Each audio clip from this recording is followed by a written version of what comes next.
கர்த்தனை நீ மறந்தாய், அவர் கற்பனையை துறந்தாய்,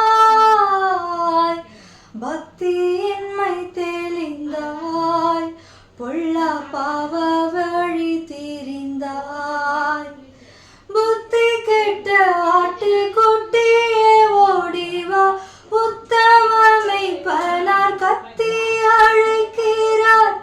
குணப்படு பாவி, தேவ கோபம் வரும் மேவி.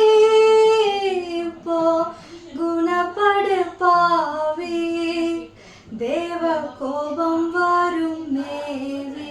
பாவிகளாகிய நம்மை மீட்டெடுக்க கிறிஸ்து சிலுவையில் அலங்கோலமாக பலியானார். அது வேற யாருக்காகவும் இல்லை, ஏதோ கிறிஸ்தவர்களுக்கு மாத்திரம் ஆண்டவர் சிலுவையில் பலியானார், அதனால தான் இப்படி பண்ணிட்டு இருக்காங்க. அப்படி கிடையாது.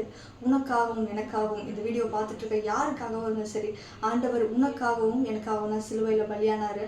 அவர் எனக்காக பலியானாருன்னு தெரிஞ்சு நான் அவருக்காக வாழ ஆரம்பிச்சிருக்கேன். அது நண்பர் ருசி பார்க்கிறேன். பாவிகளை தள்ளாத தேவன் அவர். பாவத்தை தான் வெறுக்கிறாரு, பாவிகளை நேசிக்கிறவராக இருக்கிறாரு. எவ்வளவு சூழ்நிலையாக இருந்தாலும், எப்பேற்பட்ட போராட்டமாக இருந்தாலும் சரி, அவர்கிட்ட வந்துருங்க. பரலோக ராஜ்யம் சமீபத்திருக்கிறது. ஆண்டவர் உங்களுக்காக உன்னோடு கூட இருக்கிறாரு. God bless you all.